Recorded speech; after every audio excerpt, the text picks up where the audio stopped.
Hi guys and welcome back to my channel. So today's video is super exciting because I guess it's the first official Halloween video for 2022. In this spooky season, I just feel like it's going to be extra magical because we have the release of Hocus Pocus 2, which is coming out in less than 2 weeks.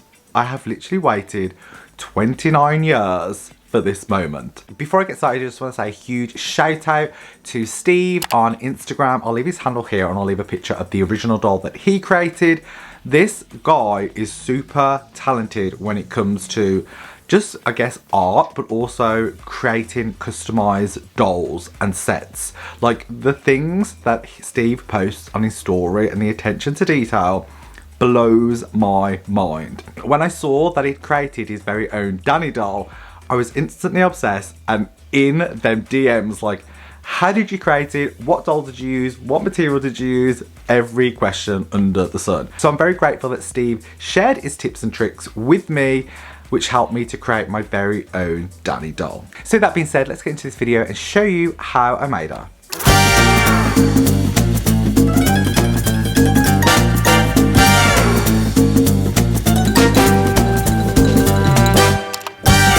My custom Dani Dennison doll that I created with my own hands. Now, is she perfect? Probably not. But does she look perfect? Yes. So I'm going to go through all of the different elements that I had to make or had to purchase or source in order to create this look. And I will say it did take a while and some of the things did come from China, so they did take a couple of weeks to get here. Pretty much everything else you should be able to buy from Amazon or just like a high street store. So let's start from the top and we'll work our way down just so I don't miss anything. So the first item is the hat. So the hat was actually made out of black felt. First of all, I did buy some witches hats off Etsy and I searched high and low for the perfect size, but every one was either too small or too big. So in the end I thought, you know what, I'm just going to create my own. So I actually made 2 round circular discs which I sandwiched together with glue just to make it extra thick, and then on the top I actually made a separate piece that was a cone and then hot glued it around the top of the hat. Once it was all kind of set in place, I actually covered the whole entire hat with Mod Podge, so it kind of gave this almost like frosted kind of like matte look, and it's very hard and sturdy, so I know it's not going to kind of break or just fall apart. I mean, if you play with it, it probably will, so we are not playing with it. And then around the rim of the hat, I actually got some really thick orange wool or twine and just glued it all around the edge of the hat, and then again covered it in Mod Podge just to seal it and give it that matte look. There is one last piece that I do need to create for the hat, and it's almost like a black net that Dani has around her hat that drapes down the back, and it has kind of coloured pom-pom balls on there. At the moment I haven't got around to doing it.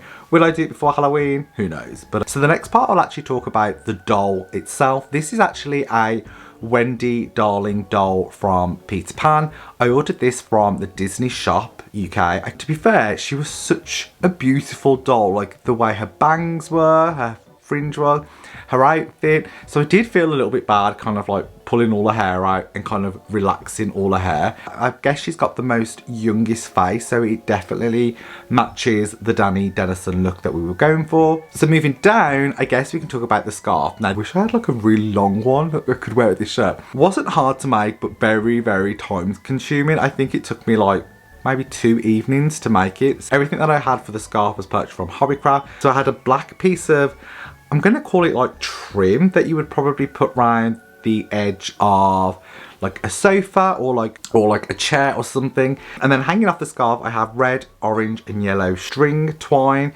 that I kind of cut into tiny little pieces, pushed it through the black trim and tied it into knots. So as you can see, there's multiple pieces of string and knots, and took forever. But the overall scarf is very true to the film and I just love it. I would also love to wear like a big version that I could probably wear myself. So the next thing, I guess we can talk about the poncho. Now the poncho is probably the first thing that I made.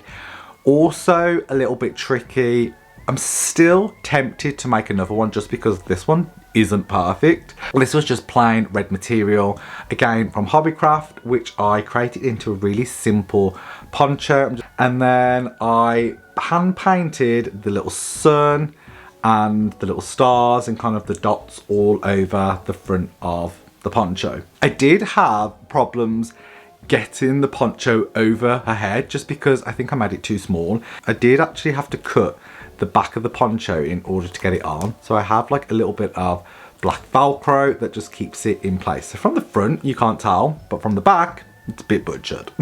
Butchered like Billy Butcher's son. Then as we moved down, we had the skirt with all the different types of ribbon. This was the part that I was actually the most nervous about because I was like, I have a sewing machine. Like, I'm not a seamstress. Like, I don't sew, I don't create things.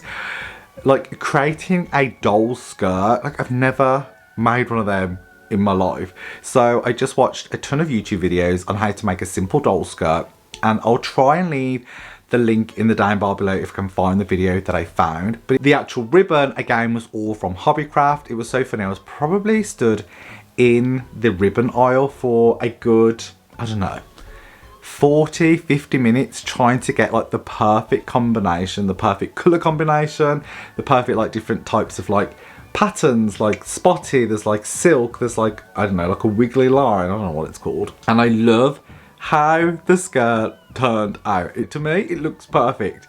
And I really did surprise myself with how good it looks. So under a poncho, she actually has a black long sleeve top on. Now this, I did try to make myself, but it was just so small and fiddly. In the end, I ended up screwing it up and throwing it in the bin. And I ordered this black top from a seller off eBay. For me, it was the perfect fit and so much easier than trying to make my own. So I'm really glad that I was able to source that. Other thing that I managed to source was the red tights. These were, I think they were like vintage Cindy tights. I thought I'd be able to easily find red tights, which proved quite difficult. And then last but not least, we have the boots.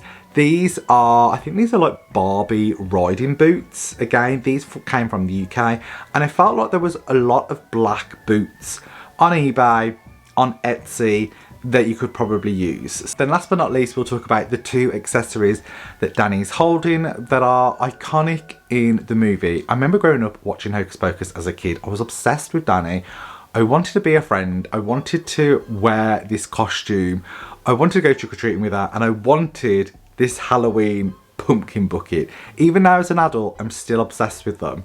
I did try multiple different things for them. I tried making my own out of polymer clay, which was a bit too big. I also bought one off Etsy, which was teeny tiny, and it looked like that she was holding a marble. It was so small. So I actually ended up making my very own. I ordered a strip of pumpkin lights from Amazon. I think they were like £5, the battery operated pumpkin lights. I'm looking at them because they're there.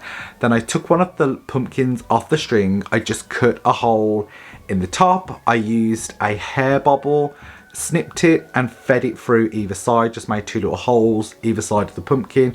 I do still need to like glue the handle just so that it's shorter than it currently is, but I just think it works really well and very accurate to the movie. And then last but definitely not least, we have the iconic witch lollipop that Dani has while she's at Alison's house. Now, as a kid, and every year, I always say I would love to have that chocolate lollipop. It just looks so shiny and chocolatey and so tasty. So when I made the doll and I saw that Steve had created one for his, I knew that I had to create my own. Now I did try a couple different versions. The first one, I did try and make out of polymer clay and basically like cut it really small, but it ended up looking very sharp and pointy and just looked a bit like melted chocolate, like a melted mess. Weren't good. So I actually ended up going with some white shrinky paper and I illustrated the witch on the broom using Procreate. Then I just shrunk it down, put it onto shrinky paper, popped it in the oven. Again, it shrunk even more.